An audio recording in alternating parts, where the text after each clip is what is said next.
Notice his bulge, OWO. What is this, real quick? Spencer Cox says that we know that the suspect, in this case, had a furry fixation, meaning that he was fixated on this very online, very weird subculture of the internet in which people sexualize animals, fetishize people dressed as animals. And he had a trans boyfriend, which of course is not surprising in any way, shape, or form. Boyfriend, girlfriend?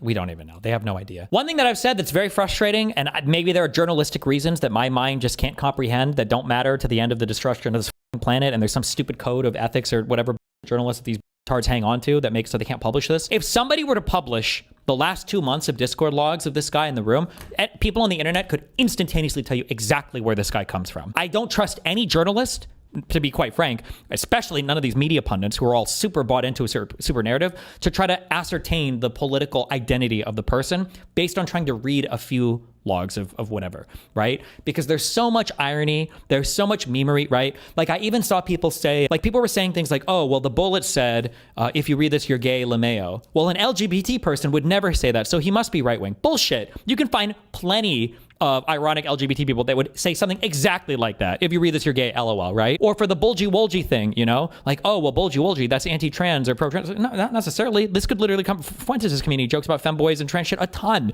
right? We joke about bulgy-wolgy trans shit sometimes. Like, that used to be the meme. I had to ban it from my fucking Discord because it was so annoying. What was it? Is fucking a trans person gay or traps gay or whatever? That's a meme that was like ubiquitous through so many online communities. This idea of people trying to say like, oh, he was a furry, oh, he belonged to this, or like, how the fuck? I would need to see the logs. I want to see, just show us like 2 months of logs and you'll be able to tell so fast how he speaks about things, how he jokes about things, what communities he was a part of. But this like leak of like 1 or 2 statements, you know, every 12 hours from his logs, like, I don't know what the fuck any of this means. The slogans that were etched apparently on the bullets were all gamer and or trans oriented slogans. Notice his bulge, OWO, for example. Like, I don't even know if that's necessarily a trans thing. Notice his bulgy-wolgy. I feel like that's more of like not like an LGBT trans thing. I feel like that's more of like a girl cock, like 4chan. I went to fuck this girl the other day and she took her pants off and I was shattered because she didn't have a cock. Like, I feel like it's more of like, I don't even know what I'd call that necessarily, like an LGBT community meme or trope, right? But again, I don't have to see the context, you know? Alleged Charlie Kirk assassin Tyler Robinson appeared to have a fixation on furries, while his live-in transgender boyfriend espoused support for President Joe Biden and joked about being mentally ill, according to social media posts linked to the pair. Like, all of these things he's citing are like hearsay of hearsay and like reports of reports. Like, I don't know how true any of this is. Again, I haven't seen it explained. I don't know if anybody is explained it. Maybe the governor has, and I need to watch his speech. Did the person live away from home? Did the person actually live at school? Did he have a dorm? Because all I've seen explained so far is that he lived from home for a while and did remote learning. I don't know if he even lived outside of his house ever. Lance Twiggs, 22, an aspiring pro-gamer, and Robinson's roommate, appeared to have made a comment in a 2022 Reddit post stating we are riding with Biden on this glorious subreddit. Twiggs is transitioning from male to female and was in a relationship with the 22-year-old Robinson. Yeah, I feel like the bulgy-wolgy thing is more furry than trans, but I mean, who knows? To Governor Spencer Cox. By the way, Spencer Cox is no rabid right-winger on this issue. He's been criticized, I think correctly, by many on the right for being too soft on things like the transing of the children. Here's Spencer Cox. Governor Cox was on CNN, urges Americans to look in the mirror. I do want to start with some of the many unanswered questions about the investigation. You told the Wall Street Journal that it is, quote, very clear to us and to the investigators that this was a person who was deeply indoctrinated. Didn't the bullet say, take this, fascists? One of the bullets said that, but I think on the same bullet, there was the code for, it was like a Helldivers 2 thing for something you enter for a drop or something. I never played Helldivers 2. Leftist ideology. Can you elaborate on that and be more specific? Well, sure. So that information comes from the people around him, from his family members and friends. So this is not true. I don't believe it. This is bullshit. I think if this was true, I feel like that he would be saying like the FBI has determined this or investigators have now determined this. He's just going by the hearsay that's been reported in the media. I don't think it doesn't sound like he has any more special information about this, but maybe we'll see. I don't know. That's how we got that information. Apparently he had his own apartment, but was near his parents. He apparently lived on his own, but was living. I'm banning. Hold on. Okay. Source or IP ban. Stop giving me like takes that you think are maybe true. Like just source the article. Give me an article where somebody has like an actual source for a thing. This is the meme in Helldivers.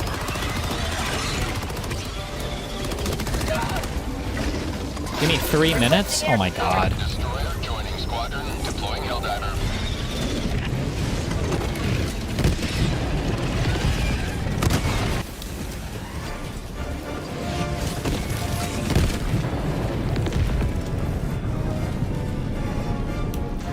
Why the fuck would a 22-year-old rent a home but also live with their parents? Makes literally 0 sense. Oh, my friend. Oh, my friend. My naive friend. Are you a working class cuck? let me introduce you to the middle class, quote unquote, strugglers in the United States of America. What kids would do is the rich motherfuckers would rent their apartment or dorm, but they would go home every weekend to mom and dad so they could do their laundry, remind them to pay their cell phone bills and car payments, and get free food for Saturday, Sunday, and then drive back, okay? Now, I don't know if that's what this kid did. I don't know if whatever, but there were motherfuckers that did this, okay?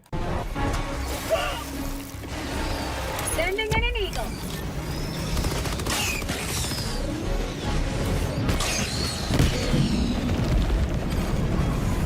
Wait, did he even say the line? I was listening. Fuck. Requesting air support. Allied destroyer joining squadron, deploying Helldiver. No? Wait, why the fuck was I linked this then? They don't say it all the time? Sure, but why was I linked this video? Oh my God.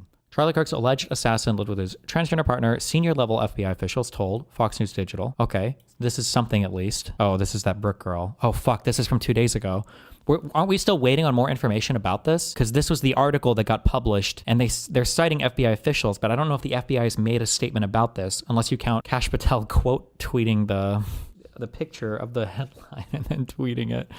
The officials confirmed that Tyler Robinson, 22, was in a romantic relationship with any person who is a male transitioning to a female, so trans woman, that they shared an apartment in St. George, Utah. Those FBI officials told Fox News Digital that Robinson's partner is fully cooperating with the FBI's investigation. There is no catch this fascist line in Helldivers. The bugs are just jokingly called fascists. Okay, gotcha. They haven't really, and then is the up, up, down, whatever arrows, is that on the same bullet or a separate one? I don't remember. They haven't released pictures yet of the bullets either, right? It's just the FBI guy like saying what was on the bullets. It's on the same one. All right. One FBI official told Fox News Digital the individual has been extremely cooperative and said the person had no idea. Robinson was allegedly planning to assassinate the Turning Point USA founder. Like, I don't know how okay.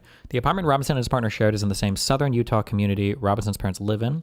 It's approximately 4 hours away from Utah Valley University, where Robinson allegedly shot Kirk. Okay, that's kind of weird. So he had his own apartment, but it was in the same city. Oh, no, wait. This is where he shot Kirk, not where he went to school. Did they say the year where he lived in this apartment?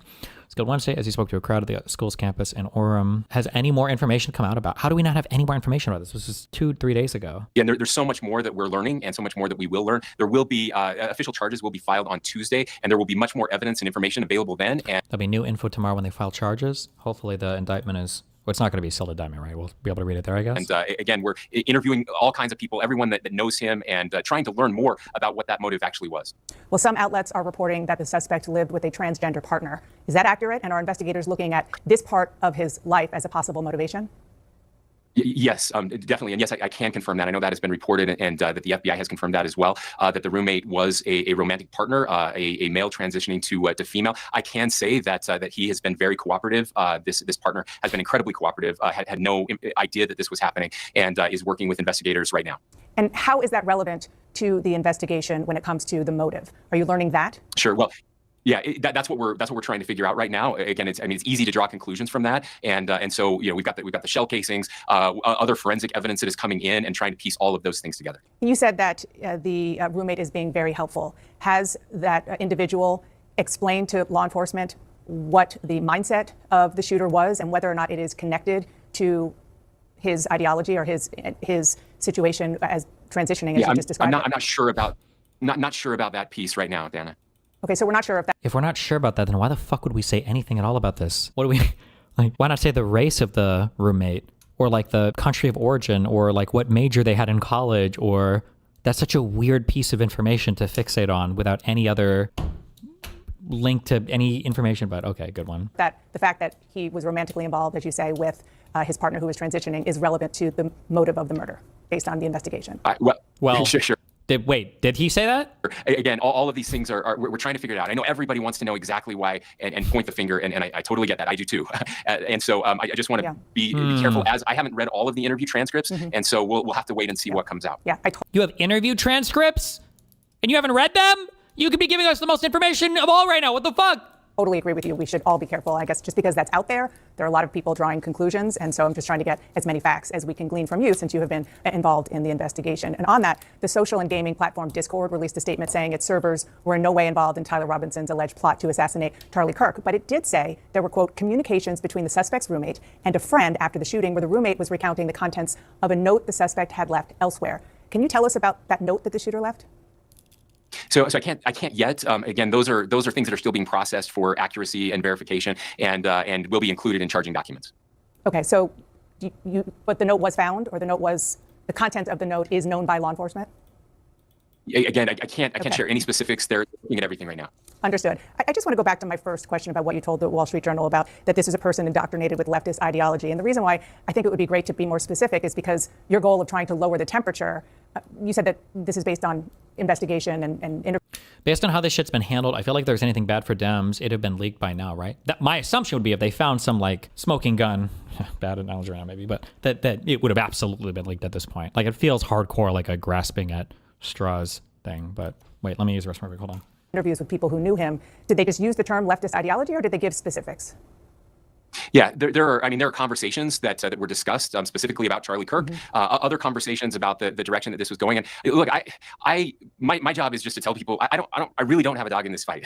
If this was MAGA and a radicalized MAGA person, I would be saying that as well. If the Friends were saying that, I would be sharing that as well. That's not what they're sharing. And so I do think it is important, again, to understand how someone gets radicalized like this. And in this case, it happened as much as people wish it wasn't or don't want it to be this. These are the facts that are being presented to us. If there are additional facts that would point otherwise, but family discussions, parents, this is what they're saying, and these things happen. Yeah. And so it's okay to have these discussions. Listen, absolutely, and I'm just trying to get more facts, more details of the facts that you're putting out there. One last question on that. You just said right now, which is something that you mentioned on Friday, is that he had discussions with family members about Charlie Kirk. Do you have specifics on what he was saying about Charlie Kirk to his family?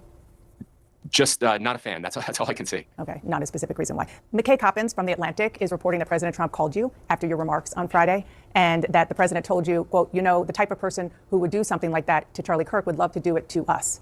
What was your response to the president in that conversation? Well, it was a long conversation, by the way. We talked about lots of things, but it was very sobering. And again, he's not wrong. I mean, he knows better than anyone as someone who literally was injured by a bullet. I mean, a fraction of an inch away from being killed a year ago. He understands that better than anyone. I would also just note that he also mentioned multiple times that he was grateful for the press conference and the message that we shared. And so I'm grateful, that he's talked about nonviolence. He's quoted Charlie Kirk on the nonviolence issue. I understand he's also very angry, and I get that. This is his close personal friend, and anger is a normal reaction.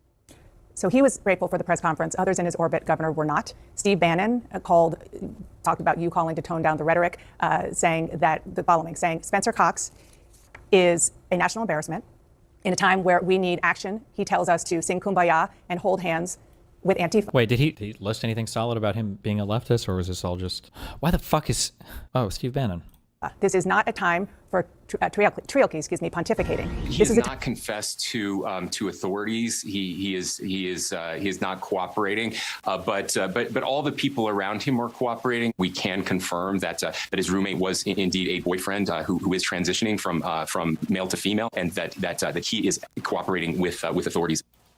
A Fox News alert. Charlie Kirk's murder suspect refusing to cooperate as the FBI discovers new details about his dark digital footprint before he makes his first court appearance tomorrow.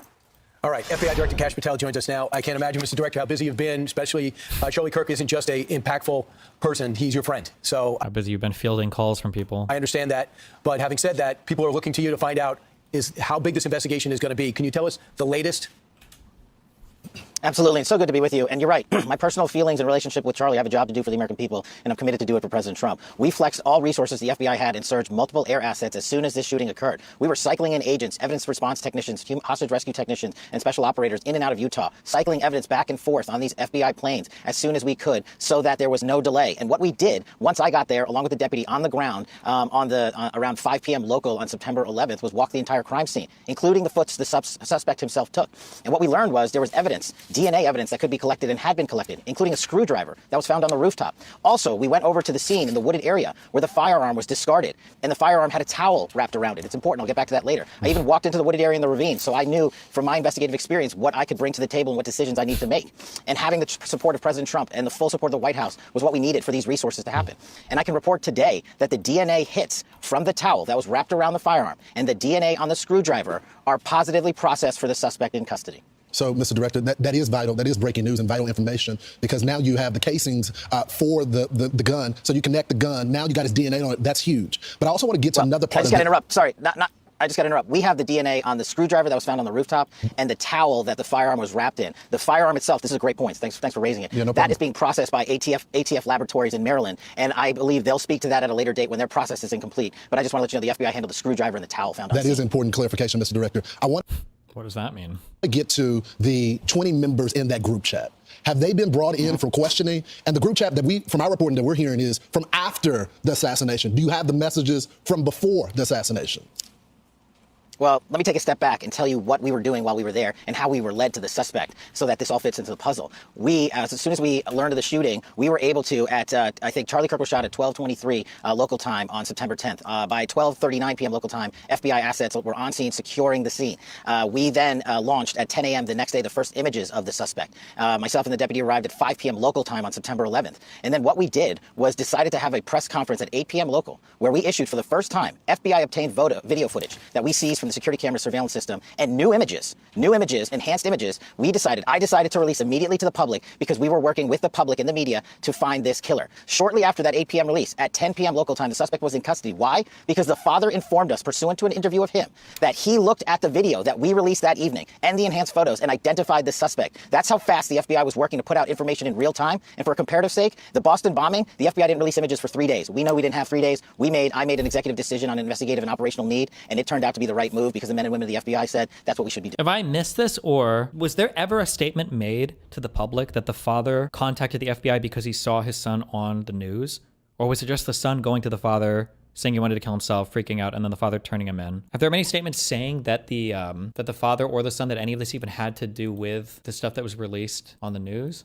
Yeah, we knew when that video was released. We said it here on Fox and Friends. Someone's going to recognize this person because someone was friends with him, his family. Someone knows this guy. Those images were crystal clear. Tell us what you know about his background, his childhood, his father who had to turn him in. And I'm sorry, I didn't mean to ignore the last question. Going back to the group chats real quick, there's more than 20 individuals. But this is a great point. I want to lay out how this works. People think we can just get in these group chats and immediately find out who's in them. We, the FBI, are the investigatory body supporting multiple prosecutions and ongoing investigations. And that's another point. Our investigation at the FBI is ongoing. And there are scores of people in this Discord chat room. But we have to effectuate legal process. We have to go out there with search warrants so that if prosecutors want to later use this evidence, it's not tainted by being illegally obtained. We, the FBI, are running the investigation pointedly on the Discord chat group. There are scores of individuals that are going to be spoken to. There are also lots of family members and friends that have already been spoken to. And one more point on forensics. We were able to obtain in record time the text message chain between the suspect and his live-in partner, as well as other critical cellular information from our CAS team that analyzes cell phone data towers in the area to pinpoint the locations of the suspect. Also, he wasn't living at home recently, assuming what he just said was true. Okay. And other individuals he was speaking with. This is critical information that the FBI processed and got to prosecutors so they can lawfully use it in a court of law. And our investigation, our interviews continue, but we learned some shocking things when we spoke to his family and friends as well. You want to share them? Those shocking things? Sure. And my job as FBI director is not to speak to motive, is to speak to the facts. And that's what I'm going to do. His family has collectively told investigators that he subscribed to left-wing ideology and even... I'm not going to talk about the motive, but I'm going to talk about the facts. This is hearsay from the family. Why not just, what did they say exactly? Maybe he'll say it. I just paused him right now. His family has collectively told investigators that he subscribed to left-wing ideology and even more so in these last couple of years. And he had a text message exchange, he the suspect, with another individual, in which he claimed that he had an opportunity to take out Charlie Kirk and he was going to do it because of his hatred for what Charlie stood for. Those are factually accurate investigatory findings by the FBI that we've handed over to the local authorities and the federal authorities to make their prosecutorial decisions. But I believe in this instance of such public importance, the public has a right to know. And I've told you I'm committed to transparency, and that's what I'm doing here today. Why didn't that person that he was talking to... I always said this, that when you're debating somebody and they release like a very particular type of stat, I think that as a heuristic, you can almost believe the opposite. Like if somebody's like, if I were to ask, what makes more money, being an HVAC worker or an electrician? And so electricians make way more money. And you can tell because if you look at what electricians make from the ages of 24 to 45 in the state of Washington, outside of the major cities, they actually dramatically outperform it. Like that makes me think that, okay, well, if you have the data at that granularity, then you must know the broad data and it must not support you because otherwise you'd be citing that. This idea of like, we know very specifically that he said he hated Charlie Kirk, and then that's it. What else? Did he say anything else about this? Where are the messages? What kind of hatred did he have for Charlie Kirk? Because that can come from the right or the left. Charlie Kirk was a huge Israel supporter, but that makes me think that they don't have anything strong about him being left-wing. But I don't know. Who knows? Public has a right to know. And I've told you I'm committed to transparency, and that's what I'm doing here today. Why didn't that person that he was talking to, why didn't that person say something? Our investigation is ongoing. That's a great question, and we don't have an answer on that just yet. But Mr. Director, you're right. Your job is not to speak to ideology, but you do have the BAU, Behavior Analysis Unit, that are there. And my sources, people that are within the Bureau and outside that used to be FBI, tell me that the BAU has been encouraged not to tackle the transgender issue from an ideology standpoint. Have you heard that? Are you tackling that? I know you've only been there recently, but you can't have... Okay, investigators say that the father did see images of his son on TV, and that's why he confronted the son. So maybe that was important for him. Have a political slant saying we're not going to attack different political ideologies because it's going to offend someone. You're absolutely right, and that's why me and the deputy have been quarterbacking this investigation ourselves. There is no one at the FBI that's going to politicize this investigation. There's no one at Quantico or anywhere else that is going to say we are not looking at X or Y. We are looking at the facts, and that is why we are releasing the facts in record fashion. If you go back and look at historical cases like Luigi Mangione and the Boston bombing, how long did it take the Bureau to release information to the public? We're not doing that. Those two manhunts took 5 days, and they happened in downtown major metropolises. We apprehended our suspect in 33 hours because we were transparent and open with the American public, and we're going to continue to do that. So anyone that thinks that the FBI is not on top of its game and that me and the deputy and everybody in leadership in our Salt Lake City field office in Quantico is doing anything politically, I'm not having it. And if you've heard anything else about it, they are lying to you. We're on it. That's why it's so important that you came on. We're thrilled you are. A couple other things. I have two quick questions. One, is it true what the governor said yesterday that he had a written note that you're looking into now prior to the assassination? Did he have a note? And the other one question is, the person that was texting with him about I have a shot at taking out Charlie Kirk, can that person be charged? So I'll take those in reverse. The charging decisions are up to our great partners at the Department of Justice and the Attorney General, who have been wonderful providing resources during this entire process, and we'll let them speak to any charging decisions. But we, the FBI, are investigating. As I said, our investigation is ongoing. We're interviewing dozens and dozens of suspects, subjects, witnesses, and the like, and continuing to examine forensic information, including cell phone data and DNA analyses. And once we make those findings handed over to our partners, as we're doing in real time, they'll make those decisions. And I'm sorry, Brian, I forgot your other question. You had a written note. Did he write a written note before the assassination attempt? That's what the governor said yesterday. And what did that say? If you could so what I'm able to say. I'm sorry. So what I'm able to say is I addressed it partially earlier, is that the written note, we believe, did exist, and we have evidence to show what was in that note, which is, and I'm going to summarize, basically saying, the suspect wrote a note saying, I have the opportunity to take out Charlie Kirk, and I'm going to take it. That note was written before the shooting. Evidence of its existence, we now have learned, existed before the shooting, was in the location in the suspect and partner's home. But we have since learned that the note, even though it has been destroyed, we have found forensic evidence of the note, and we have confirmed what that note says because of our aggressive interview posture at the FBI. Without more information, that's kind of scary and sketchy. So there's a destroyed note. We don't know what it said, but they're going to tell us what it said. Okay. So, Mr. Director, I'm curious, and there has been some criticism, so I appreciate you coming on our program and discussing it with our audience. Can you tell us what was happening on the ground? Apparently, according to sources, you weren't getting some information, you requested photos, and you were being stonewalled. And I think it's important to note, there's always some sort of tension between local cops on the ground and the feds. They want to handle their own investigation. But of course, with an investigation of this magnitude, you have to step in, you have the resources. But can you explain, was it the local field office, was it the state police? What was going on?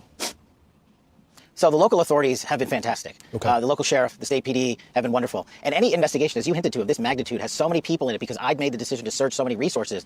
And to get the information up to me was of the utmost priority. So I worked with my team to say, hey, there's not going to be any delays. We're not going to do it the way we normally do things. So the only thing that people were doing at the FBI was how they knew how to do things. I had to expedite that process. That's my job. That's what I thought this case deserved. And that's what this case was rightly calling for. So I made the tough calls. But I wasn't critical of anyone in particular. I just said, we got to move faster. And that was my call to make. And if there's any criticism there, you can put it right here. Who wasn't giving you information, Director? Who wasn't giving you the photos when you requested them quickly and it didn't make it to you? Who denied that order? It's all just virtue signaling bullshit. Like, it was just standard. Everything was probably just standard request and everything.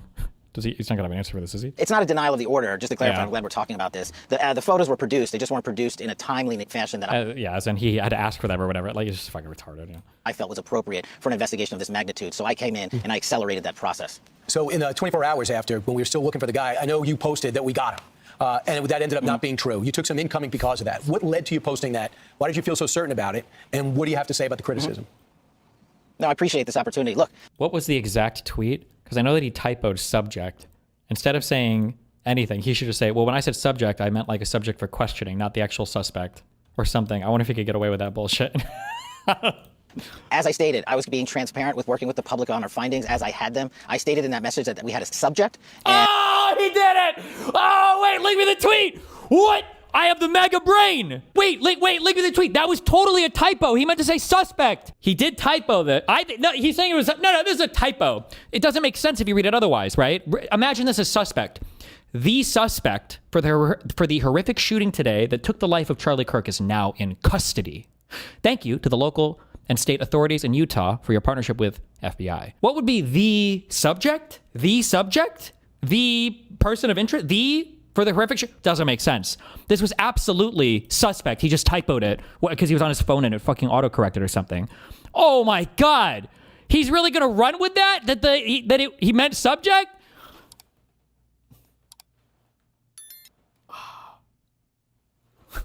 Oh my God.